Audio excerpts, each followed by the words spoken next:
మీ business ను develop చేసుకోవాలి అనుకుంటున్నారా? మీ పరపతిని పెంచుకోవాలి అనుకుంటున్నారా? అయితే ఓకే టీవీ ద్వారా L band, Aston band ad, scrolling ad, ad with voice overs, logo bug, video ads ద్వారా మీ యాడ్స్ ను పబ్లిష్ చేసుకోండి. సంప్రదించవలసిన ఫోన్ నెంబర్ 8520917933. రైతు బంధు మింగిన ఆ అమాత్యుడు ఎవరు?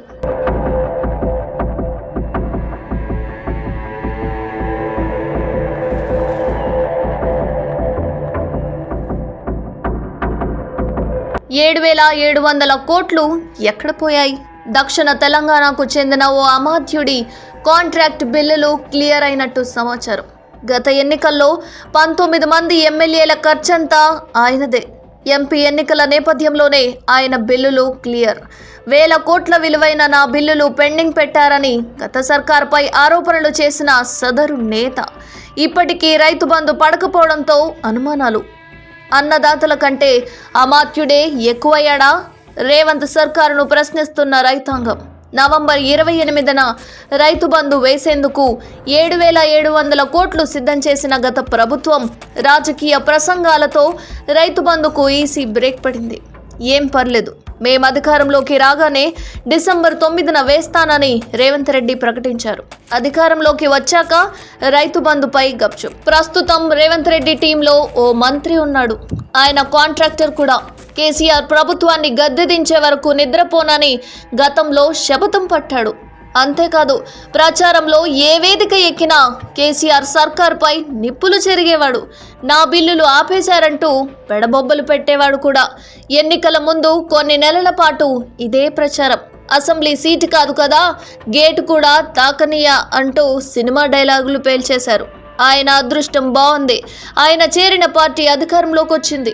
అధికారంలోకి రాగానే ఆ డబ్బులన్నింటినీ ఒక్క సైన్తో అకౌంట్లోకి మళ్లించుకున్నాడని టాక్. అసలే సదరు మంత్రికి దాదాపు 19 మంది ఎమ్మెల్యేల టీం ఉందట.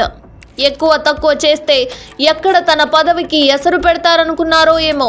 సీఎం గారు వెంటనే ఆ బిల్లులను క్లియర్ చేశారని ప్రచారం జరుగుతోంది.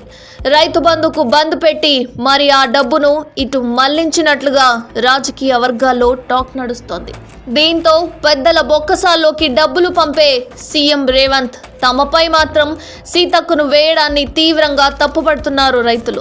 రైతు భరోసా కోసం రాష్ట్ర రైతాంగం ఆశగా ఎదురు చూస్తోంది. డిసెంబర్ 9న అధికారంలోకి రాగానే వేస్తామన్న దానికి అతిగతి లేదు. కానీ కాంట్రాక్టర్ల బిల్లులు మాత్రం వెంటనే క్లియర్ అయిపోతున్నాయి.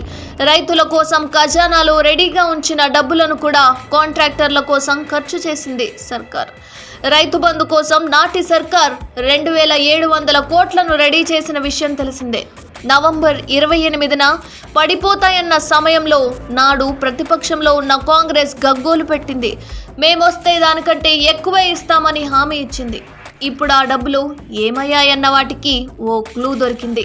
ఆ డబ్బులన్నీ కాంట్రాక్టర్ల జేబుల్లోకి వెళ్ళిపోయాయని తెలుస్తోంది. రాష్ట్ర మంత్రివర్గంలో కీలక శాఖను నిర్వహించే ఆ మంత్రికి గత ప్రభుత్వంలో ఉన్న పెండింగ్ బిల్లులను క్లియర్ చేసినట్లు సమాచారం. డిసెంబర్ 11న రైతు బంధు ఇస్తామని స్వయంగా ముఖ్యమంత్రి చెప్పాడు. అయినా రైతు బంధు పడలే. ఈలోగా పార్లమెంట్ హడావిడి మొదలు కావడంతో తన బిల్లులు క్లియర్ చేయాలని పట్టుబట్టడంతో సదరు నేత బిల్లులను క్లియర్ చేసినట్లు చర్చ జరుగుతోంది. ఈ మంత్రి 2 తెలుగు రాష్ట్రాల్లోనూ బడా కాంట్రాక్టర్ కూడా. ఓ ప్రధాన సామాజిక వర్గానికి చెందిన నేతగా, మంచి పెట్టుబడిదారుడిగా పేరు కూడా ఉంది. ఎన్నికలకు కొన్ని నెలల ముందే కాంగ్రెస్ పార్టీలో చేరారు. పార్టీలో చేరగానే కేసీఆర్ సర్కార్పై తీవ్రమైన విమర్శలు చేయడం మొదలుపెట్టారు. మరి అసలు ఆ కాంట్రాక్టర్ ఎవరు? ఆ బడాబాబు చేసిన తప్పులను కాంగ్రెస్ ప్రభుత్వం తీర్చిదిద్దుతుందా?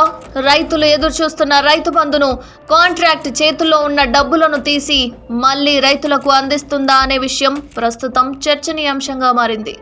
ఏం జరుగుతోంది? ఎవరు బయటికి రాబోతున్నారు?